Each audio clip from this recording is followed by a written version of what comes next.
Hola a todos, bienvenidos una vez más a su sección de inmunología. El día de hoy vamos a conocer al anticuerpo.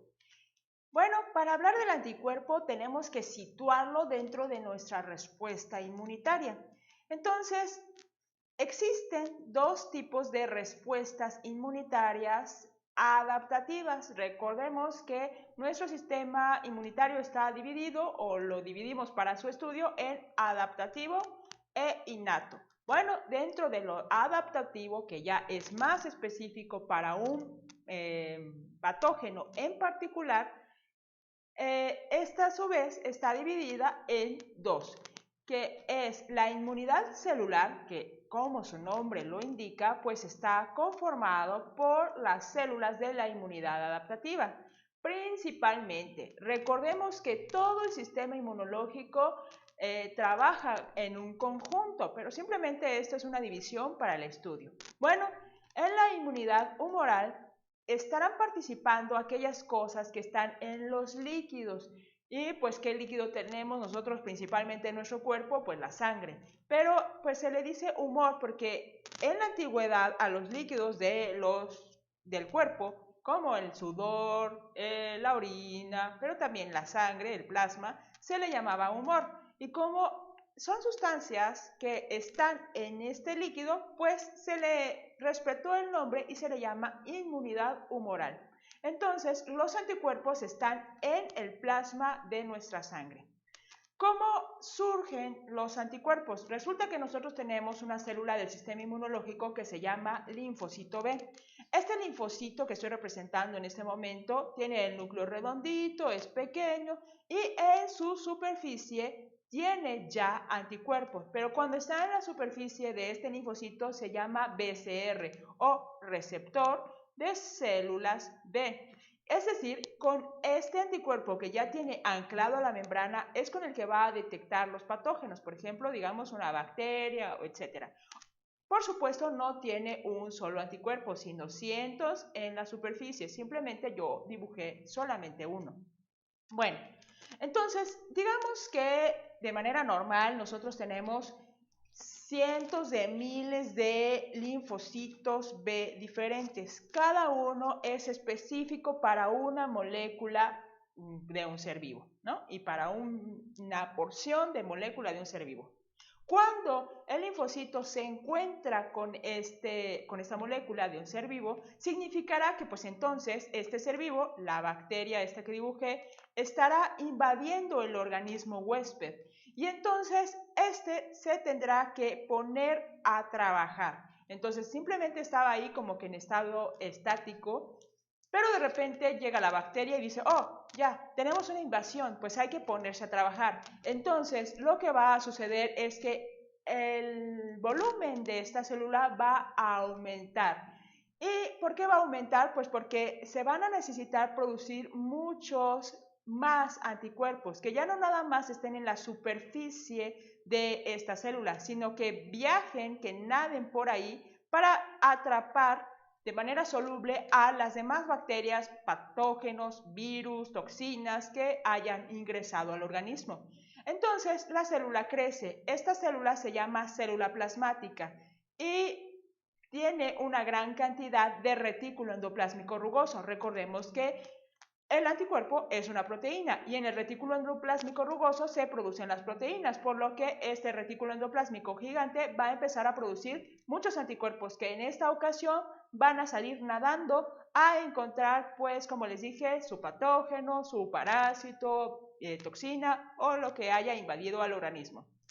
¿Cuáles son las funciones de los anticuerpos?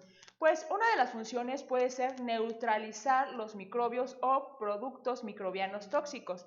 Esto es porque ubiquemos que es una proteína y las proteínas son en general pequeñas, son una molécula. Entonces, si lo que nos invadió es algo pequeño como un virus, entonces el anticuerpo sí va a alcanzar a tapar este virus y si ya lo tapa, entonces ya no va a poder ingresar a las células porque ya no va a tener con qué pegarse a las células, pues está cubierto por el o los anticuerpos. Lo mismo sucede cuando son toxinas, por ejemplo, una toxina de serpiente, una toxina de alacrán, y que vamos corriendo al hospital y que nos pongan la antitoxina. Bueno, eso será un anticuerpo. Pero, como les digo, los virus y las toxinas son partículas muy pequeñas. Por ejemplo, las bacterias tendrán cientos de veces más tamaño que un virus y por lo tanto no podrán ser atrapadas por un anticuerpo en su totalidad, pero de todas maneras tienen funciones, como por ejemplo, ¿cuáles? Bueno, pues los anticuerpos lo que sí harán será activar al sistema del complemento, es decir, otras proteínas de las que ya hemos platicado en otro video que hacen perforaciones en las bacterias. Entonces, digamos que llega la bacteria, se une el anticuerpo y a continuación se van a unir en cascada una tras otra las proteínas del sistema del complemento para finalmente perforar a la bacteria. Y pues si se perfora, se le sale el contenido y la bacteria se muere. Bacteria, parásito, etc. Bueno, otra de las cosas que puede hacer o que pueden hacer los anticuerpos es la opsonización.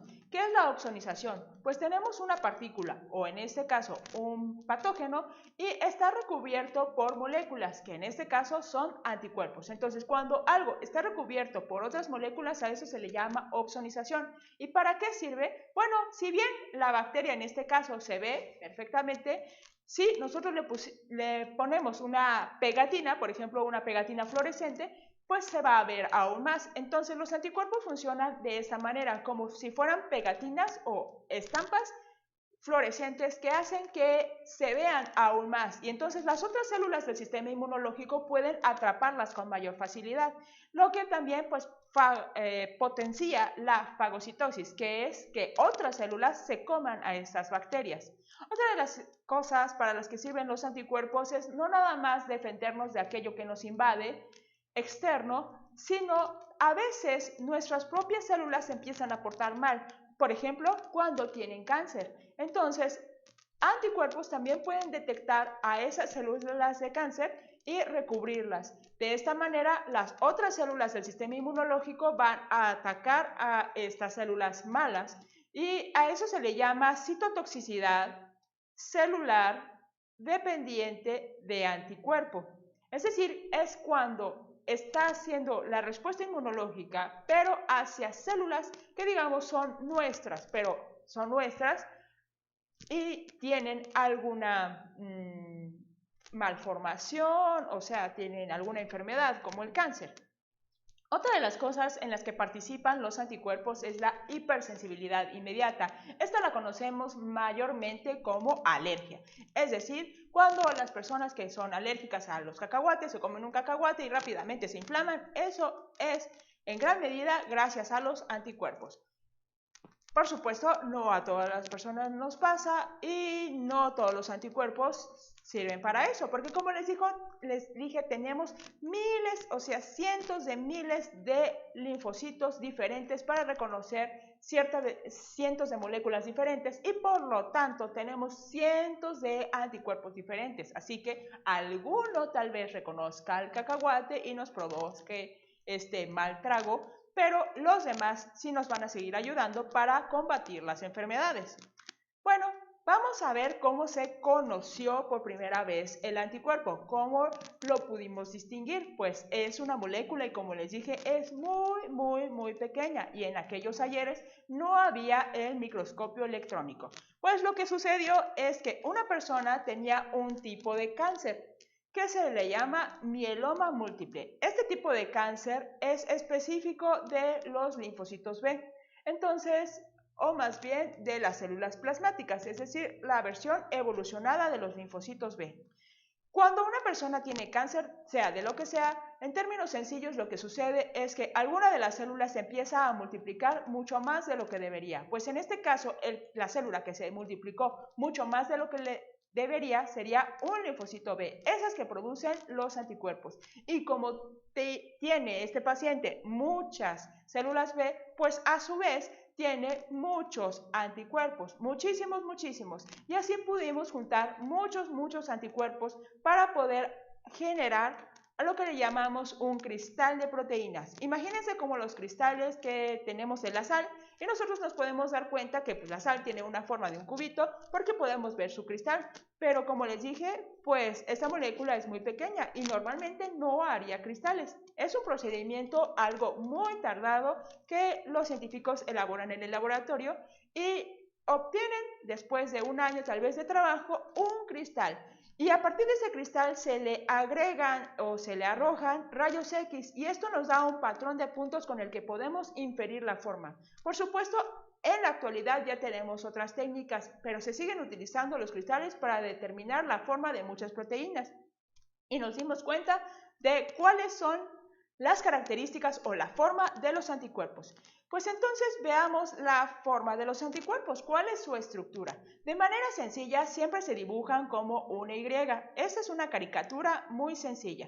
Pero algo un poquito más complejo es el dibujo que tenemos aquí.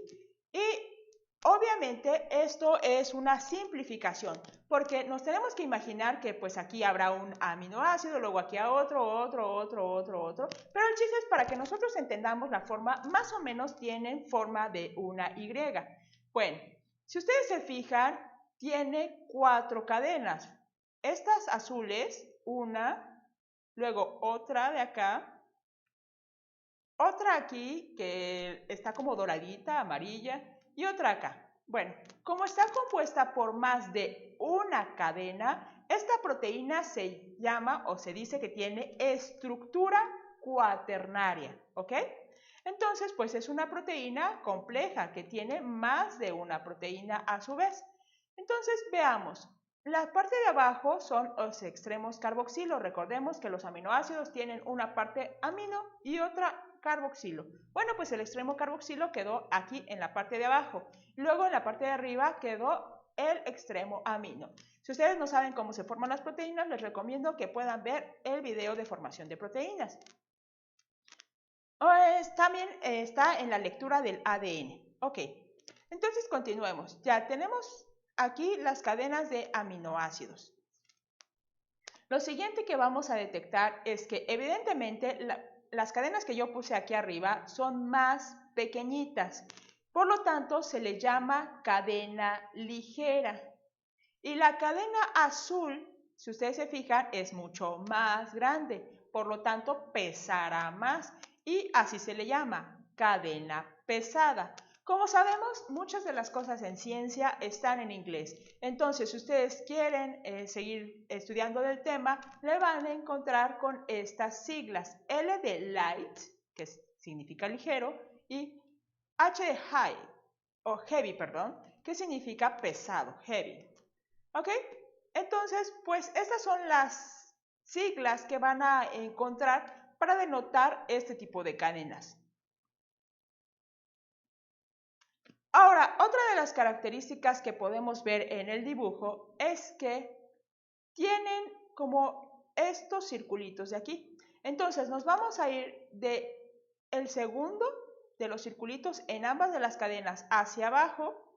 Y en todo esto es una parte que está muy compartida por todos los anticuerpos. ¿Recuerdan que yo les dije que tenemos cientos de miles de anticuerpos diferentes? Bueno, pues la base es la misma. Es como nosotros tenemos cuchillo, cuchara y tenedor, pero el manguito del cuchillo, la cuchara y el tenedor son básicamente iguales, no completamente. A lo mejor el de la cuchara está más delgadito, a lo mejor el cuchillo más grueso, pero se parecen mucho. Entonces, esta parte de abajo sería como esa región de la molécula y le llamamos región constante. Ahora, lo que va a dar la diferencia entre un anticuerpo y otro es la parte de arriba, la que estoy dibujando o coloreando en azul, y a esa se le llama región variable.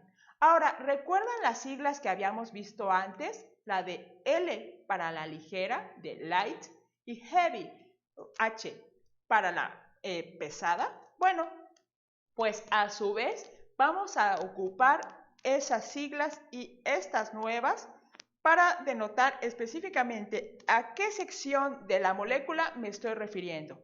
Veámoslo con mayor detalle. Entonces, si estamos hablando de la región variable pero de la cadena ligera se llamará BL, es decir, este de aquí, BL. Pero si estamos hablando de la región variable de la cadena pesada, entonces se llamará BH, es decir, esta de acá.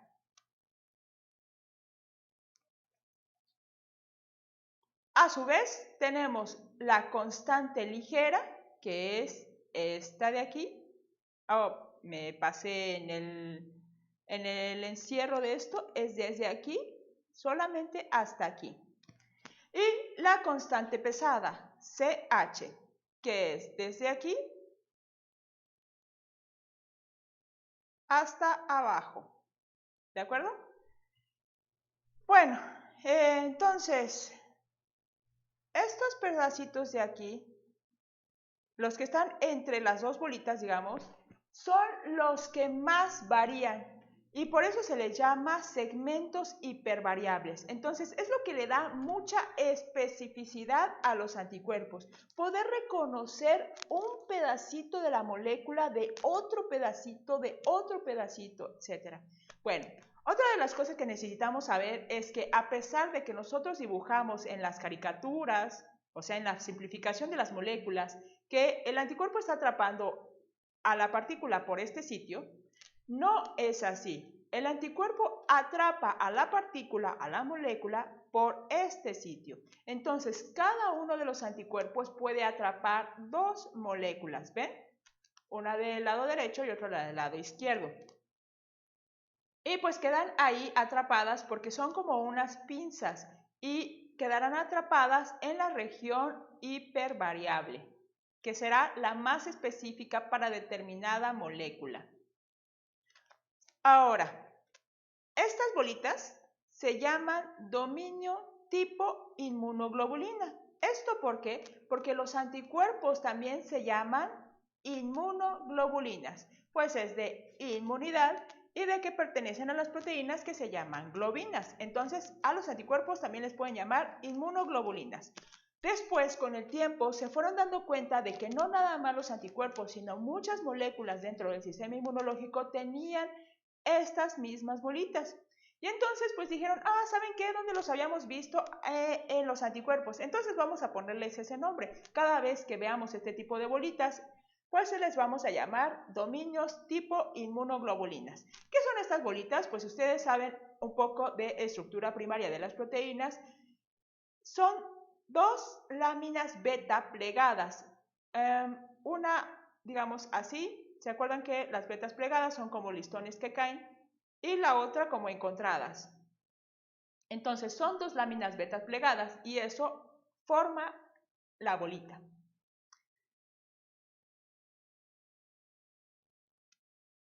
Bueno, otra cosa que notamos en este esquema es esto de aquí y es la región de la bisagra. Como sabemos, las bisagras, como en las puertas, hacen que la puerta pueda abrirse y cerrarse. Eso quiere decir que, por ejemplo, si una de las moléculas está en este sitio, pero la otra está hasta acá, no pasa nada porque el anticuerpo puede estirarse, como hacer un split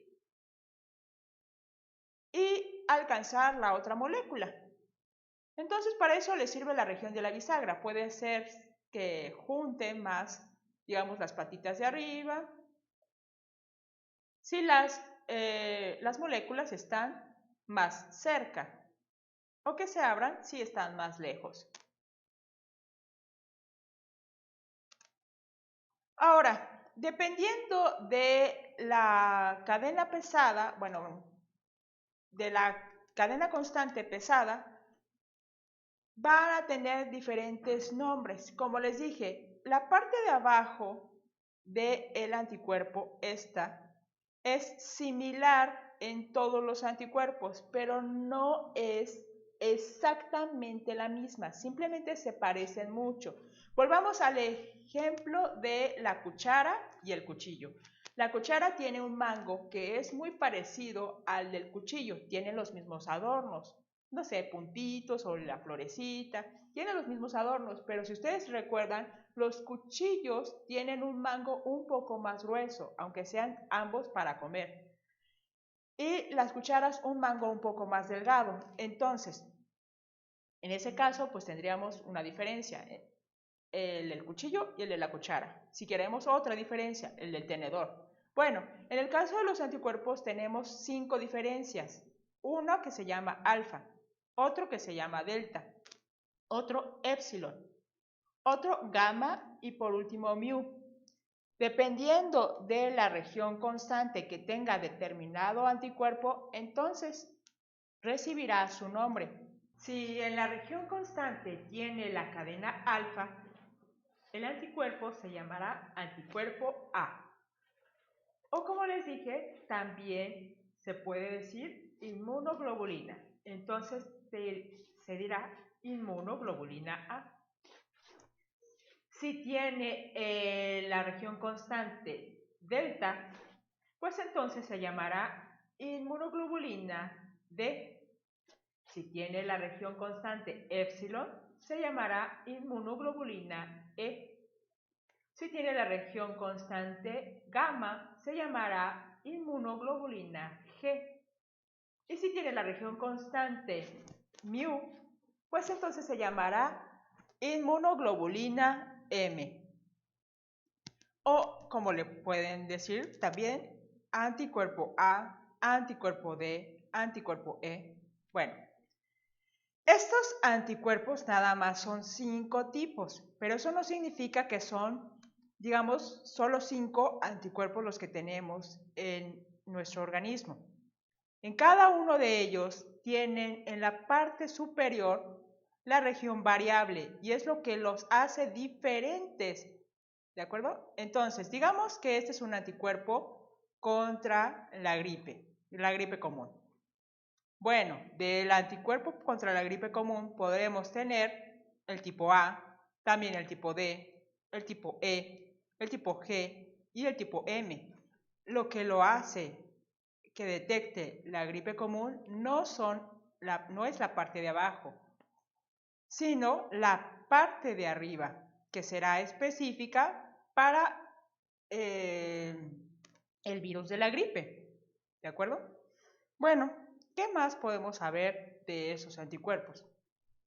Las bolitas que dijimos se llaman dominios tipo inmunoglobulina, son en muchos de los anticuerpos 3, nada más en la región constante, pero en la inmunoglobulina que es M y en la que es E, es decir, los que tienen la cadena mu y la cadena épsilon, son 4. Entonces, esta de aquí estamos representando una inmunoglobulina M que tiene 4 dominios tipo inmunoglobulina. Se llamaría la región constante de la cadena pesada 1, la región constante de la cadena pesada 2, la región constante de la cadena pesada 3 y la región constante de la cadena pesada 4. Ahora, siendo específico, se le cambia el nombre. Ya no va a ser nada más H. ¿De cuál pesada? Pues específicamente de la mu. Entonces se cambia el nombre a C mu1, C mu2, C mu3 y C mu4. Simplemente estamos nombrando cada una de estas bolitas. Y como les dije, el resto de los anticuerpos serán más cortos, es decir, llegarán hasta aquí. Y esta no está. Aquí, disculpen ustedes, aquí se me fue un espacio, dice los humanos, ¿ok? Bueno. Ahora, ¿qué pasa con las cadenas ligeras? Bueno, las cadenas ligeras también tienen su región constante, recuerden, es la región de aquí abajo, pero no tenemos tantos tipos diferentes, nada más hay la cadena kappa y la cadena lambda. Entonces, esto no tiene ningún nombre, nada más es para que ustedes sepan que pues aquí en la cadena ligera también tenemos alguna diferencia. Bueno. Ahora, los anticuerpos los hemos dibujado siempre como una Y, pero al momento de salir de la célula plasmática, no todos salen como una simple Y. El anticuerpo IgM y el anticuerpo IgA salen combinados muchas Y, es decir, muchos anticuerpos. Vamos a ver de lo que hablo. Cuando nosotros nos encontremos en la sangre, la IgM, o sea, el anticuerpo M, no va a ser solamente una Y, sino que van a ser 5 Y. Y el anticuerpo IgA van a ser 2 Y. Y están unidos por una cadena central. Esa cadena central se le llama join o cadena J, que es la que une a los anticuerpos. ¿Para qué nos sirven estos anticuerpos? Pues bueno, los primeros que salen, o sea, que son secretados a la sangre cuando hay una infección, son los anticuerpos IgM. ¿Y esto por qué? Porque en el momento que inicia la infección es cuando hay un montón de bacterias, un montón de virus, y entonces hay que atraparlos rápido. Y como les dije, cada anticuerpo, una Y individual, puede atrapar 2 moléculas. Entonces, en este caso, este anticuerpo podría atrapar 10 moléculas al mismo tiempo. Si bien dependerá del tamaño de la molécula, o más bien del patógeno que queramos atrapar, a lo mejor no nos es suficiente para cubrirlo, pero si es el caso de un virus o una toxina, sí será muy efectivo y rápido eliminaremos por completo esa infección.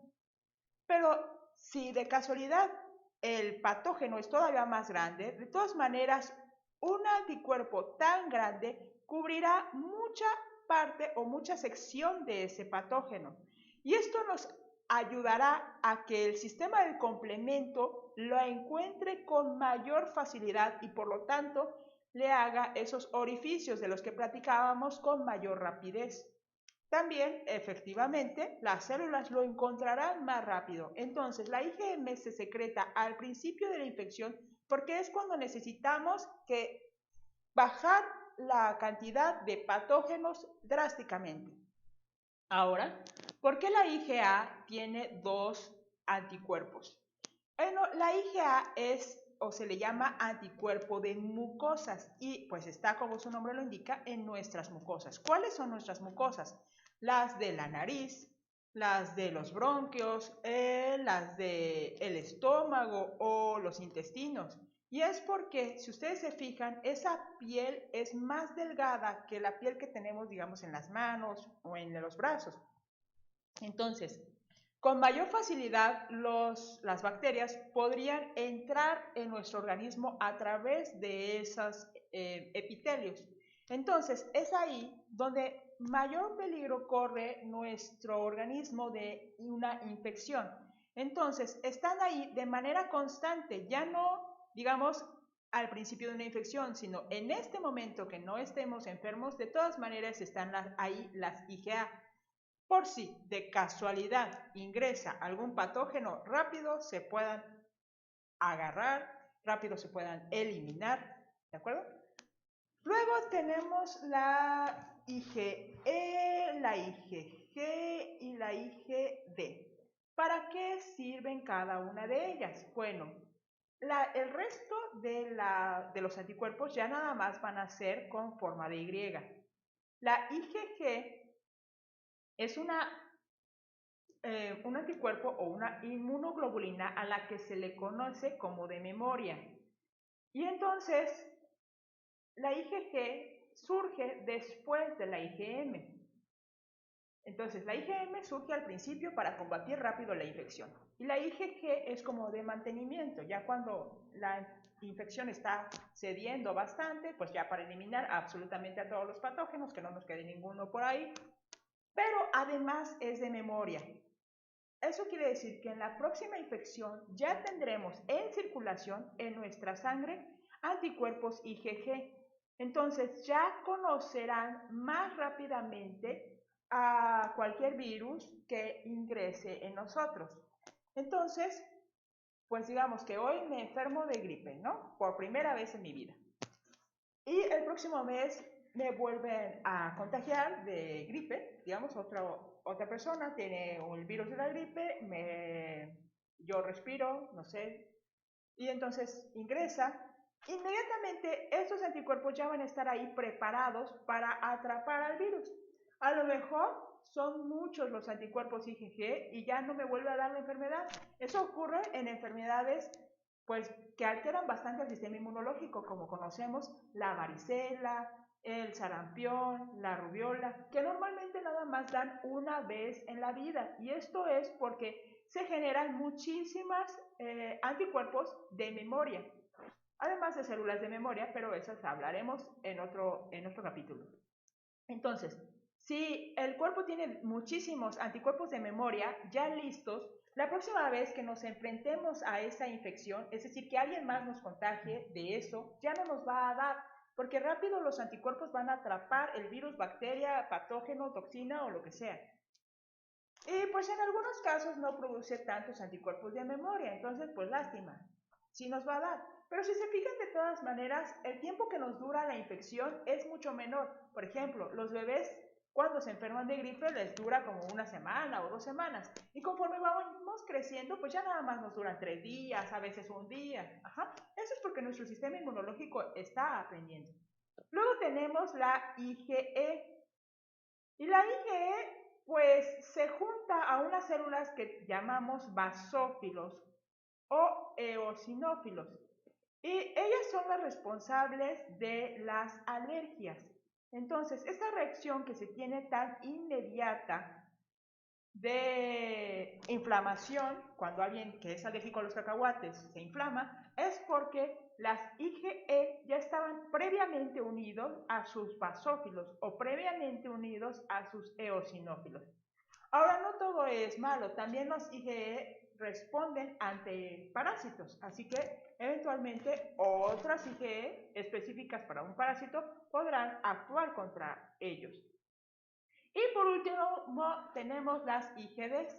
Las IgDs son las que principalmente forman parte del BCR, ¿se acuerdan? Receptor de células B. Es decir, cuando el anticuerpo está anclado a la membrana del linfocito B, como lo vemos en esta representación. Esto de aquí sería la membrana del linfocito. Si ustedes se fijan, bueno, también aquí dice que las IgM, pero las IgM no pentaméricas, es decir, no 5 anticuerpos, sino de manera individual. Entonces, ellos son los que forman los BCR.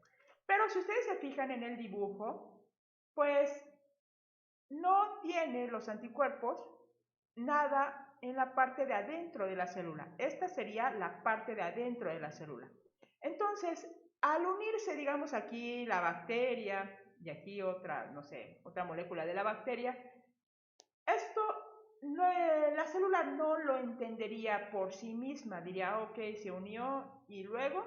Entonces, para que la célula entienda qué es lo que está pasando, tiene a su alrededor estas cadenas, que son las Ig alfa e Ig beta. Ya no son anticuerpos, no es lo mismo. Lo que pasa es que pues siempre se nos ocurre ponerles letras griegas a los nombres, pero no tiene nada que ver con anticuerpos o con los isotipos de los anticuerpos que vimos antes. Bueno, simplemente estas cadenas que tiene a los lados el anticuerpo les servirán para mandar las señales al interior. Entonces, digamos, el anticuerpo detecta aquí, patógeno, y entonces le dice a estas cadenas, oye, porfis, manda una señal al núcleo de qué está pasando para que empecemos a producir más anticuerpos y los secretemos.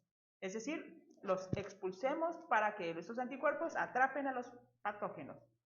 Pues muy bien.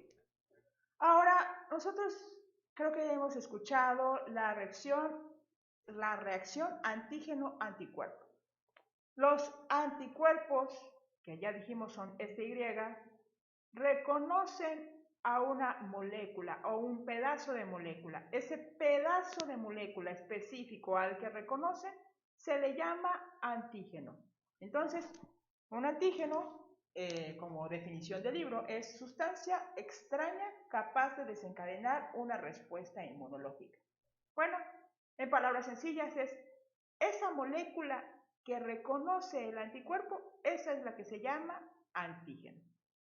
Y hasta aquí nuestra explicación acerca de los anticuerpos. Si ustedes tienen cualquier duda, me la pueden dejar en los comentarios y nos vemos en la próxima. ¡Chao!